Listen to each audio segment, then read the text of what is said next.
우리가 잘 알고 있는 피타고라스라는 사람은 수학 공식에서 참 자주 들었던 인물이잖아요.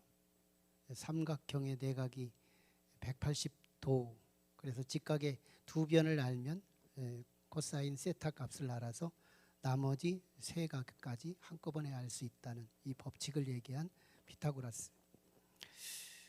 그는 인간을 만물의 척도라는 휴머니즘, 인본주의적 명제를 선언합니다. 모든 것은 사람으로 기준된다는 명제죠. 하지만 이것은 모든 인류를 통틀어서 하는 기준이 아니에요. 개인, 나, 그리고 너. 내 말도 옳을 수 있고 네 말도 옳을 수 있다. 그런데 결국은 자기 중심적이에요. 개인적입니다. 그래서 모든 중심은 각각 자기인 것이죠. 그러므로 진리를 상대화시키는 인본주의적 잣대를 볼 수 있어요. 그래서 이 휴머니즘이 발달된 사회를 보면 대부분 갈등과 분열이 자꾸 증식이 됩니다. 신앙의 세계에도 이런 인본주의가 들어왔다는 점이죠. 그래서 신앙계에 침투한 한 인본주의 신앙을 가졌던 사람의 최후의 장면이 오늘 본문에서 소개됩니다. 예수님께서 산헤드린 종교재판을 받고 있는 도중에 두 가지 사건이 있었는데, 지난주에 나눴던 베드로의 부인 사건과 오늘 본문에서 다루어지고 있는 가룟 유다의 자살 사건이 소개됩니다. 산헤드린 공회는 밤에 회의를 모집할 수 없었어요. 밤에 재판할 수 없었다 이 말이죠. 그런데도 밤에 두 건, 새벽 1시 즈음에서 두 건이 끝납니다. 예수님의 종교재판이 3번에 걸친 것인데 적어도 불법 재판이 2번 있었어요. 거기서 그리스도로 오신 예수님이 내가 그리스도라고 하는 고백한 그 자백을 한 것으로 인해서 신성모독죄로 덮여요. 그리고 그 신성모독은 곧 사형으로 판결됩니다.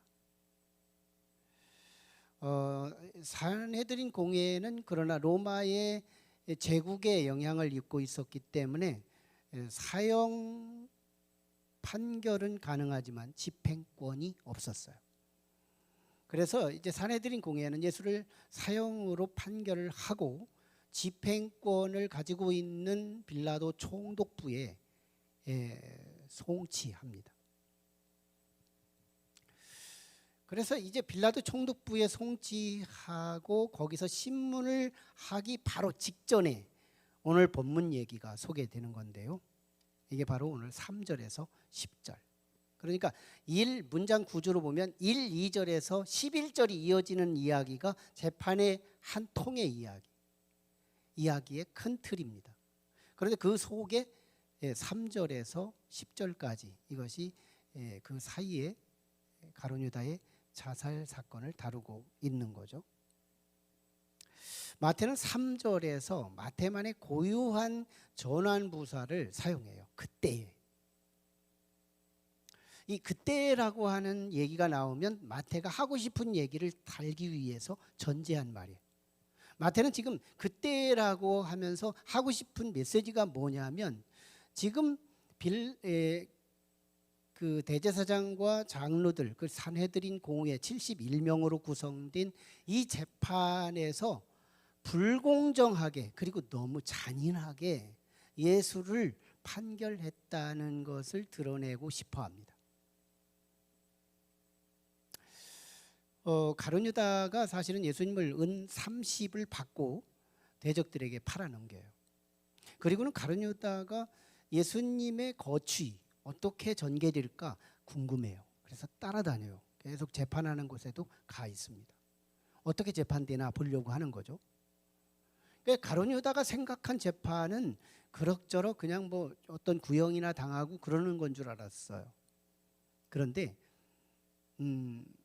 밤에서부터 새벽 1시부터 계속 재판이 열려가면서 불법 재판이 계속되고 모순되는 재판들이 계속되고 있고, 그러면서 가룟 유다가 생각한 것보다 너무 잔인하게 처리하는 거예요. 뭐 귀싸대기도 때리죠, 침도 뱉죠. 사람들이 막 얼마나 예수님을 함부로 대해요. 이 일련의 과정을 보면서 가룟 유다가 뉘우치게 됩니다. 양심의 가책을 받아요. 그 정도로 이게 사내들인 공회 재판이 아주 세상 말로 막장 재판이었어요.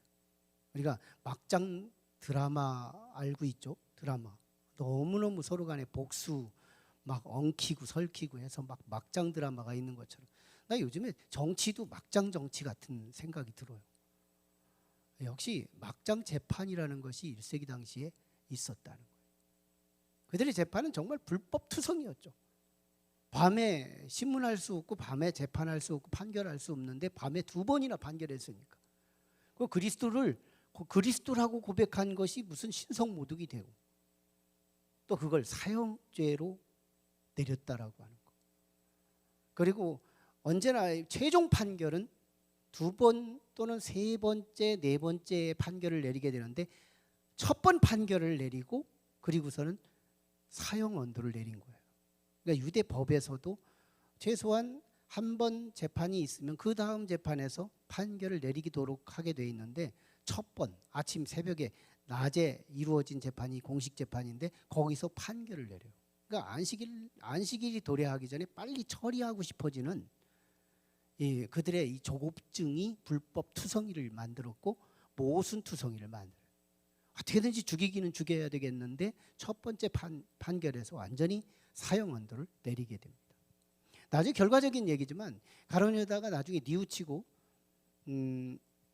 이 은 30을 대제사장들에게 갖다가 줍니다.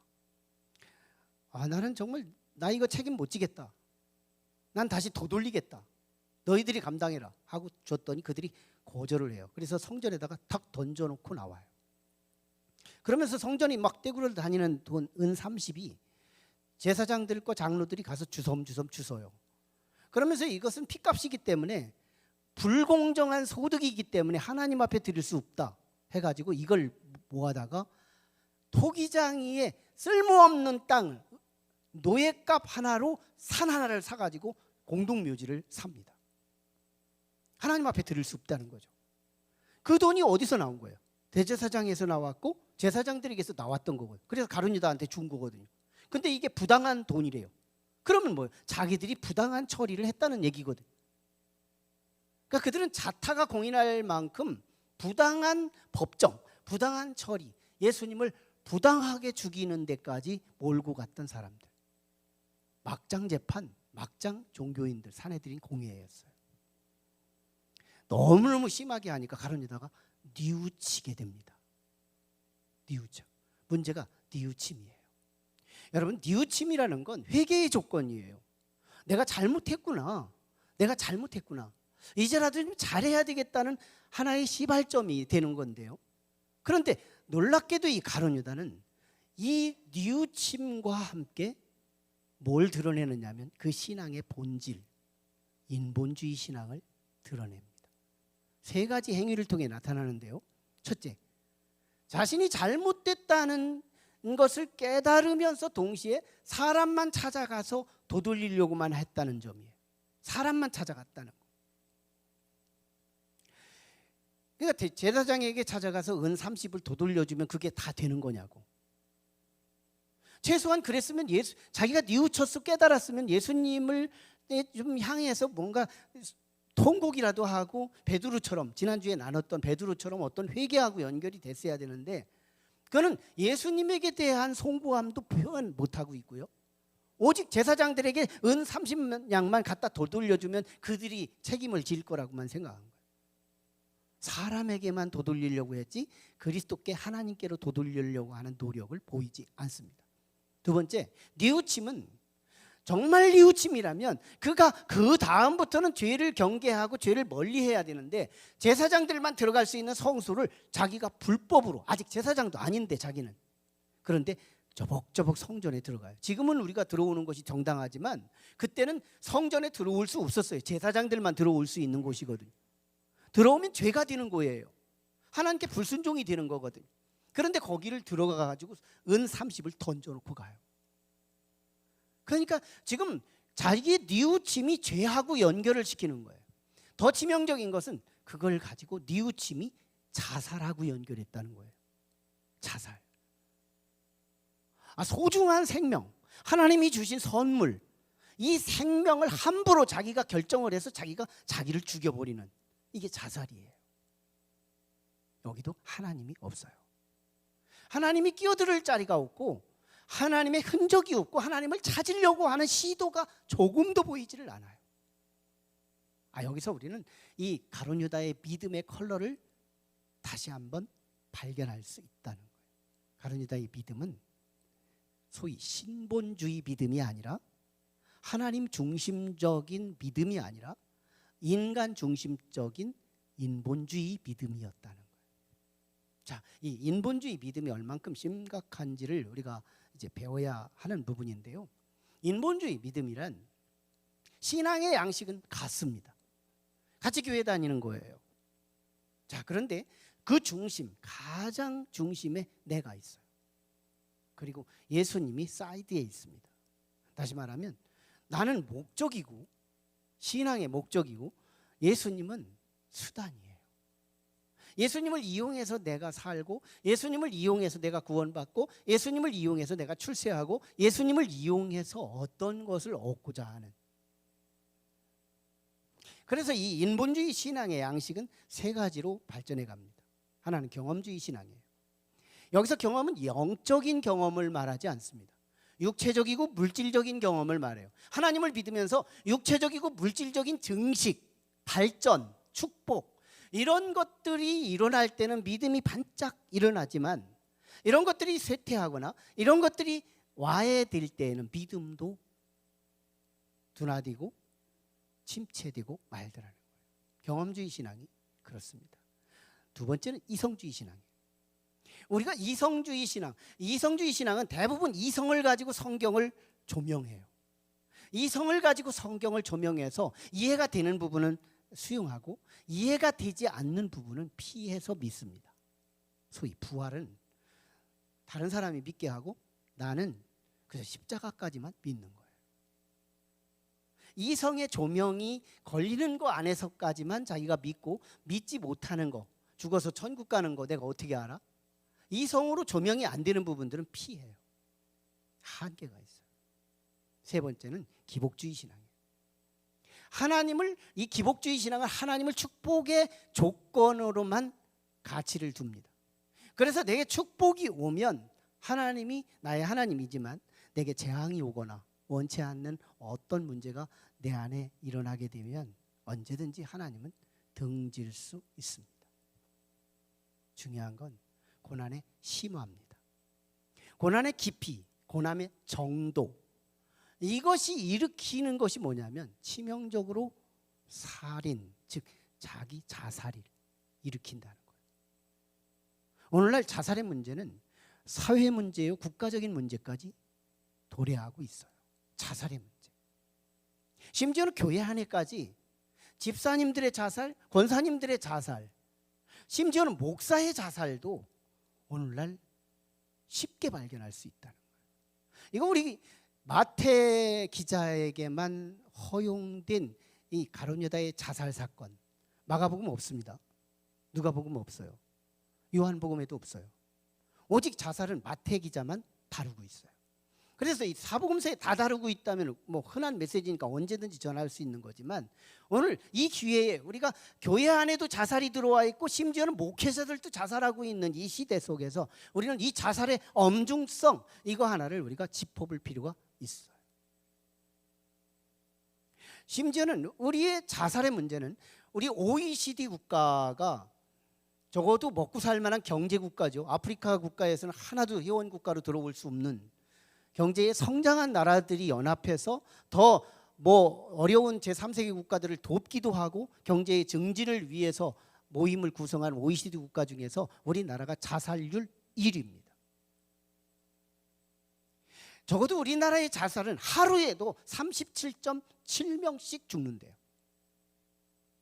그러니까 지금도 누군가가 어딘가에서 지금 목을 매서 죽기도 하고, 어디서 뛰어내려서 죽기도 하고, 약을 투여해서 죽기도 해요. 지금 죽고 있는 거예요. 이거 심각한 문제죠. 심지어는 프랑스 사회학자인 에밀 디루갱이라고 하는 사람은 이 자살론, 그의 자살론이라고 하는 아주 전문 서적을 쓰면서 이 자살의 원인 세 가지를 지적해주고 있어요. 첫 번째, 이기적인 자살. 굉장히 사회 속에서 견디려고 하다가 도태된 나머지 이기적으로 삶의 도피를 위해서 자살하는 이기적 자살이 있습니다. 또 하나는 충동적 자살이에요. 갑작스럽게 일어난 일, 사별했거나 어떤 충격적인 어떤 일이 있어서 자기를 절제할 수 없는, 순간적으로 절제할 수 없는 무절제적 그런 자살이 있는 거예요. 무통제적 자살. 세 번째는 사회를 구원하기 위해서, 소위 평화시장의 전태일 의사가 뭐 자신의 몸에 기름을 찌얹고 뭐 자살해서 죽는 그런 의사들, 이런 자살들까지 세 가지 양식을 갖고 있어요. 더 중요한 건 인본주의 사회학자들은 이 자살의 가치를 매겨주고 있다는 거예요. 세 가지의 자살의 양식에 나름대로의 의미가 있대요. 그리고 오직 인간만이 가질 수 있는 특권이기도 하다는 거예요. 자살은. 심지어는 이타적인 자살은 예찬하기도 합니다. 그 정도로 지금 학자들이, 그런 인본주의 학자들이 그걸 논하고 있는 거예요. 이런 학문이 얼마나 많은 사람을 살생하고 얼마나 많은 가족들을 상처를 일으키고 사회의 문제까지, 국가의 문제까지 이르게 됐는지. 성경은 뭐라고 말할까요? 성경은 적어도 하나님의 주권을 빼앗는, 그래서 하나님의 그 권한을 빼앗는 분명한 죄로 단죄하고 있다는 거예요. 창세기 9장에서 나오고 있고요, 시편에서도 소개되고 있고, 성경의 여기저기에서 아주 균일하게 소개되고 있는 이 성경의 메시지는 자살은 절대로 금하고 있어요. 자살은, 생명은 하나님께 속해 있습니다. 생명은 하나님이 주인이다. 그래서 하나님이 우리에게 주신, 주인이 선물로 주신 것이기에 생명의 청지기, 생명의 담지자, 이것이 오늘 우리들 거예요. 내 거 아니에요. 하나님이 주신 거예요. 생명은 하나님이 주셨을 때 받고 하나님이 걷어가실 때 빼앗기는 거예요. 생명은 하나님이 주신 선물인 거예요. 특별히 장제일 교수라고, 적어도 하나의 아카데미 히브리 문학에 대해서 아주 전공을 하고 전문적으로 연구하면서 히브리적 사고로 마태복음을 기록한 그의 책 저서에서 이렇게 말합니다. 히브리 사람들은 적어도 이 자살이라는 걸 하나의 살인으로 규정한다는 거예요. 살인. 왜? 자기 생명이 아니니까. 하나님이 주신 거기 때문에 소중하다는 거예요. 그래서 자살도 살인으로 적용하고 있는 거예요. 또한 하나님의 명예를 훼손시키는, 하나님의 영광을 가린 사건이 되기 때문에 유대 사회, 히브리적 사고는 그 자살한 사람이 있으면 그 사람에 대해서 울지도 못하게 합니다. 슬퍼하지 말래요. 7일 동안 곡하는 제도도 있는데 7일 동안 곡하는 제도는 없게 하고요. 장례식은 가장 심플하게 하고 그냥 갖다 치우는 정도, 그렇게 하고 그들을 위해서 슬퍼하지 못하게 합니다. 성경, 그리고 유대의 전통, 히브리적 사고 모두를 보면 성경은 자살을 단죄하고 있어요. 더 중요한 게요, 자살은 가장 사랑하는 순서에 따라 상처의 순서가 정해집니다. 자살은 사랑의 순서에 따라 상처의 순서가 정해진다. 여러분, 가까운 어떤 사람이 자살했어요. 그러면 누가 가장 아픈지 알아요? 가족들이에요. 이건 엄청난 상처입니다. 엄청난 충격이에요. 그래도 가족이 죽었고 얼만큼 아팠기 때문에 얼만큼 힘들어서 죽었을까 하는 연민도 없지 않지만 그보다 그렇게 아팠으면 얘기 좀 하지. 왜 혼자 고민하다가 그렇게 죽었느냐고. 가족들 엄청난 상처를 받습니다. 배우자 엄청난 상처를 받습니다. 사랑하는 자녀들 어마어마한 상처가 충격 속에 들어와요. 사랑의 순서가 상처의 순서가 된다는 그 말이, 그렇다면 이 세상에서 나를 가장 사랑하는 분이 누굴까요? 전 하나님이라고 믿어요. 하나님은 우리를 엄청나게 사랑하십니다. 심지어는 내가 나를 사랑하는 것보다 더 사랑하시는 분이 하나님이신데요, 가장 내가 자살을 통해서 누구를 가장 아프게 하는지 알아요? 하나님의 가슴을 찢어놓는 거예요. 이거 엄청난 일입니다.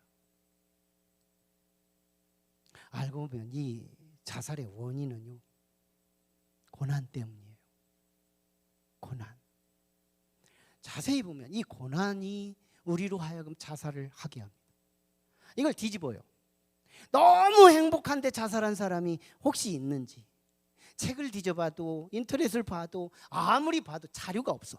혹시 여러분의 주변에 너무 행복해서 자살한 사람이 있는지, 있으면 한번 정보를 줘봤으면 좋겠어요. 예외 법칙도 한번 좀 발견 좀 하기 위해서. 행복해서 자살한 사람을 아직 정보 입수하지 못합니다.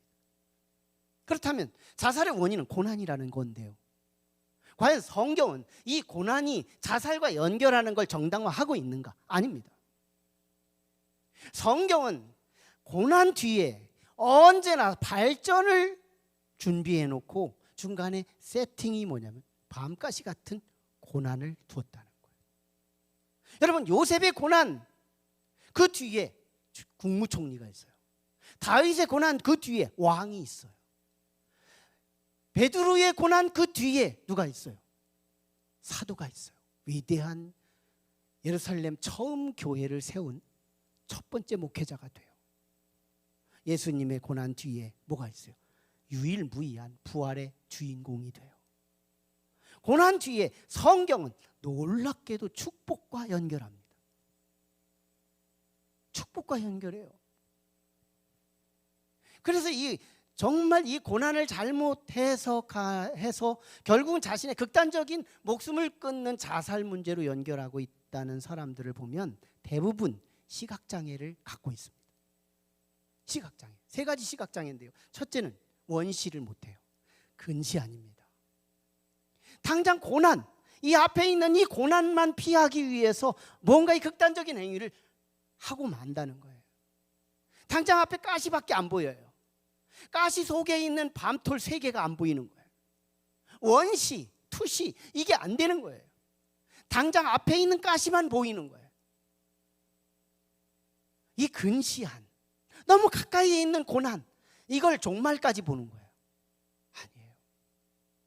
우리는 눈이 열려야 돼요.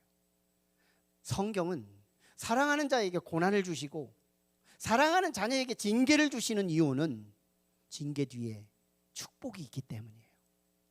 성경에는 많은 고난들을 다루고 있어요. 그런데 이 많은 고난들을 딛고 넘어간 사람들을 보면 이전보다 더 높였고 이전보다 더 넓혔고 이전보다 더 견고한 곳으로 인도받습니다. 그러므로 이 고난은 축복의 전제예요. 성경은 다 그래요. 십자가는 부활의 조건이었어요. 성경은 이거예요. 우리가 이 고난 앞에서 극단적인 생각에 빠지지 말고 조금만 인내하거나 유턴하거나. 성경의 주문은 2가지예요. 고난을 만났느냐? 인내하라. 고난을 만났느냐? 유턴하라. 둘 중에 하나입니다. 어떤 사람에게 인내가 필요할까? 의인입니다.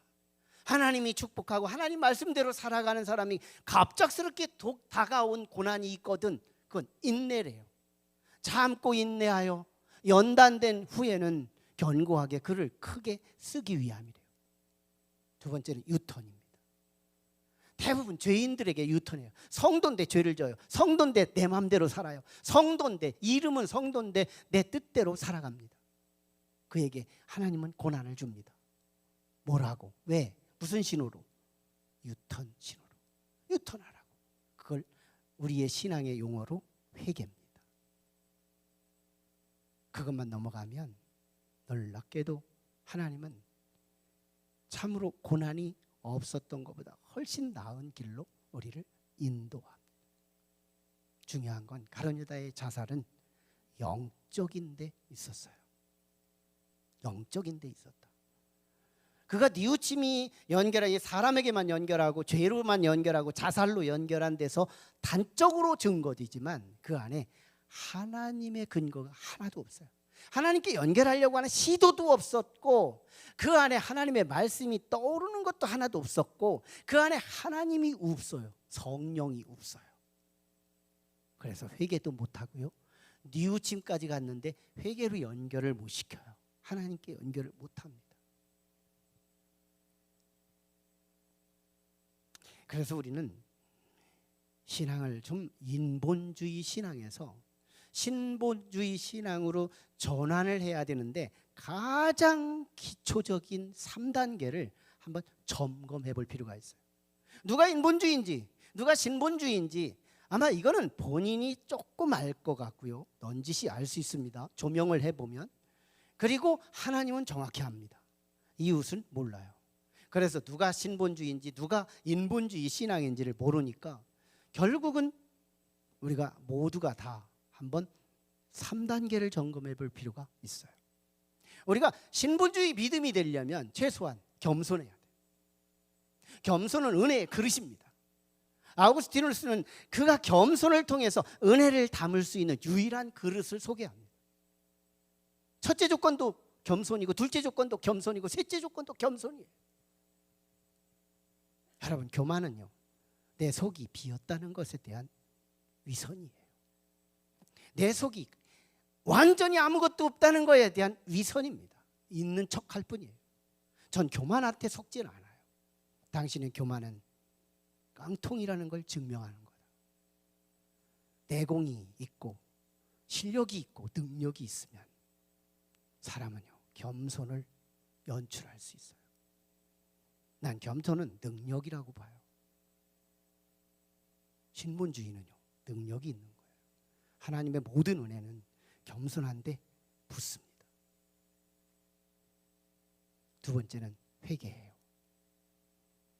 기독교의 신앙에서 회개, 이건 아무리 강조해도 지나치지 않는 교리적 단계예요. 회개예요. 이걸 유턴이에요. 하나님께로 다시 돌아간다. 예수님의 제자 중에서 수제자를 뽑아가지고 타락시켜요. 부인 부정 저주까지 단계로 가요. 본의 아니게. 그런데 그를 유턴시킵니다. 어거스틴은 이렇게 말해요. 인간의 최고의 위대한 발견은 자신이 죄인이라는 걸 발견하는 데 있다. 그가 여러 해 동안 방황했던 것이 그걸 깨닫기 위함이었대요. 그거 하나 발견하고 나서 자신이 기독교의 교부가 되는, 아버지가 되는 위대한 성인이 되잖아요. 세 번째는 믿음이에요. 이건 요한복음으로 말하면 영접하는 믿음이에요. 믿음. 이거 내가 만드는 의지적 믿음이 아니에요. 주님이 선물로 주시는 믿음이에요. 이 선물로 주신 그 믿음으로 주여 어서 오시옵소서. 주님 내 오시옵소서. 나 혼자는 안 됩니다. 주님 내게 오시옵소서. 주님을 영접하는 믿음. 이것이 진실이 되고 이것이 주님 앞에 겸손히 능력과 3단계가 이루어져서 주님이 내 안에 오신다면 우리는 신본주의 믿음이 됩니다. 신본주의 믿음은요, 자살까지 가도 자살할 수 없습니다. 저는 진정한 신본주의 믿음은 지금까지 자살한 사람이 하나도 없다고 단언하고 싶어요. 진짜 신본주의 믿음은 그리스도인으로서 교회를 다니는 집사의 자살, 권사의 자살, 장로의 자살, 목사의 자살까지 있는 이 시대 속에서 진정한 하나님의 신앙을 가진 사람은 한 사람도 죽지 않았다.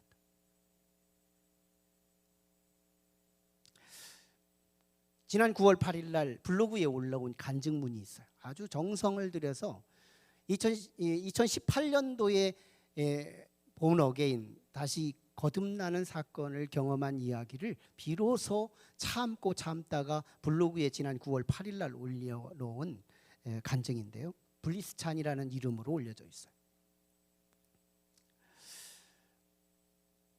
얘는 교회를 초등학교 때부터 다녔는데 중학교 때 형식적으로 나름대로 예수님을 고백도 하고 뭐 이렇게 했지만 진짜 그리스도인이라는 생각이 안 들었대요. 나중에 계속해서 신앙생활을 하는데 이게 뭔가 기쁨이 없고 뭐가 새로운 어떤 게 없는 거예요. 그런데 그에게 이상한 질병이 오는데 만성 불안증과 우울증이 곁들여서 자신의 몸을 타고 들어와요. 근데 몸도 좀 여기저기 아픈 것도 없지 않아요. 치명적이고 고난이 아주 심화된 것도 아닌데 이상하게 내 편이 없는 것 같은 생각이 들더래요. 이 세상에 내 편이 없는 거, 가족도 내 편이 아닌 것 같고 다 자기 편 같고 내 편이 없이 왠지 모르게 이 자살하는 사람들의 공통 심리라는데요, 나 혼자 덩그러니 광야에 놓여 있는 것 같대요. 그래서 그는 자살을 결심합니다. 하나님을 믿는 사람이에요. 자살을 결심해요. 그리고 오늘 밤 자고 일어나서 내일은 유서를 써놓고 자살을 계획하고 자기 전에 자신이 예수 믿으면서 딱 하나 버겁고 감당할 수 없는 말씀 하나가 여기에 확 꽂혔는데 무슨 말씀이냐? 원수를 사랑하라는 말이었대요. 왜 수많은 쉬운 말씀도 있는데 원수를 사랑하라는 말씀이 여기 가슴에 새겨 있는지, 그래서 이 말씀 하나를 이제 그날 밤에 원수를 사랑하려고 좀 섭섭했던 사람들을 다 용서하면서 그리고 성경을 한번 살짝 봤는데 그 뒤부터 성경이 자기를 압도하기 시작합니다. 요서를 써야 되는 상황인데 성경이 자기를 끌고 놓지를 않는 거예요. 그러면서 계속해서 성경이 자기를 압도해 가면서 이상하게요, 회개의 눈물이 쏟아지는데 하나님의 말씀이 자기에 들어오면서, 여기서 잘 보세요. 원수를 사랑하는 이 말을 죽기 전에 한번 실천해 보겠다는 이것이 도화선이 되는 사건인데요, 내 속에 하나님의 거룩한 것이 들어있는 이것이 나를 구원하는 사건이 된 거예요. 그래서 그가 구원을 받습니다. 2018년도에. 그리고 그가 거듭난 본 어게인 된 자신의 실존을 하나님께서 보여주시는데 꿈인지 생신지 알지 못하는 상황 속에서 자신의 모습을 보니까 깽이 어린아이를 요람 속에 넣여 있는 모습이더래요. 자기는 이미 어른인데, 그런데 자기가 거듭난 사람의 모습은 아주 요람에 있는 어린아이들이에요. 그런데 더 중요한 건 하나님께서 그 어린아이를 내려다보시는 모습까지 내가 볼 수 있는 거예요. 하나님이 그 어린아이를 내려다보면서 그 어린아이에 대해서 시선이 얼만큼 사랑하는 눈으로, 사랑이 뚝뚝 떨어지는 시선으로 그 어린아이를 보고 있더래요. 그게 나예요. 내 영혼이에요. 거듭난 나 영혼이에요. 이걸 보면서요, 그가 내가 왜 죽으려고 했었던가 사망의 그늘에서 벗어납니다. 그러면서 말씀 속에 빠져요. 이거 어린 영혼은 말씀 먹어야 큰데요, 계속 말씀을 듣고 말씀을 듣다 보면 나도 모르게 믿음이라는 것이 생겨나는 것처럼 어릴 때는 말씀밖에 없대요. 근데 나중에 이가 고백하는 마지막 성장한 이후, 지금 2022년도니까 18년도에서 벌써 4년 동안 성장한 이후에 지금은 자기의 신앙이 뭘 먹고 사는지 아는지, 핍박과 고난을 먹고 산대요. 신앙이 성장하니까요, 신본주의 믿음이 도래되니까요, 그는 양식이 말씀만 먹는 게 아니라요, 내게 다가온 핍박, 내게 다가온 고난, 내게 다가온 실패들, 이것도 내 양식이 돼버리더라는 거예요. 그러고 보면요, 바울 사도가 고백한 것처럼 네 사망아, 네 승리가 어디 있느냐? 사망아, 네가 쏘는 것이 어디 있느냐? 사망이 쏘는 것은 죄요, 그건 율법이라. 예수 그리스도는요, 사망을 먹고 치우는 거예요. 죽음의 권세가 얼마나 세요? 이 세상에서 죽음의 권세를 이길 사람이 아무도 없는 상황에 주님은 사망도 당신의 양식으로 삼아요. 신본주의 믿음은요, 이상합니다. 그 안에 주님이 계시고 그 안에 거룩함이 있고 성령이 있는 사람들이 신본주의 믿음인데, 그는요, 고난이 임하면 믿음이 더 강해집니다. 환난과 박해와 핍박이 임하면 믿음이 더 어른이 됩니다. 더 그리스도께 가까이 갑니다. 죽을 것 같아도 인터뷰해보면 그는 행복해 그 호소를 하고 있다는 거예요. 내면적 기쁨, 희열, 즐거움, 그의 내면을 누가 뺏어갈 수 없대요. 우리가 신앙생활 하면서 마태의 의도를 파악할 필요가 있어요. 마태는 지금 제자 중에 하나, 그리고 비제자 중에 하나를 두 사람을 모델로 뽑아서 극단적인 어려움에 빠지게 하고, 하나는 유턴하고 하나는 자살하고 끝나는 모델을 보인 게 아니라, 똑같은 제자 중에서 하나는 수제자인 베드로, 하나는 금괴를 맡은 신뢰받던 가룟 유다, 이 둘을 뽑아서 하나는 실패하고 하나는 성공하게 하는 이유가 뭐냐면, 교회 안에는 똑같이 예수를 믿는 사람들 안에는 신본주의가 있고 인본주의가 있다는 거예요. 인본주의 믿음은 고난 앞에서 뽀록납니다. 고난 한 방에 와야 됩니다. 고난을 감당할 수 없기에. 자기가 중심이 된 인본주의는, 우리의 고난은 우리를 실패하게 하는 도화선이 돼요.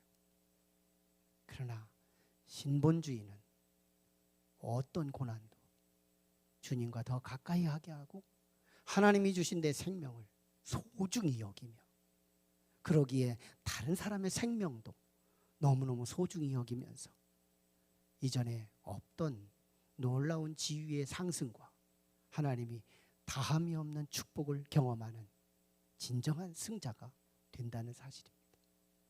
기도하겠습니다.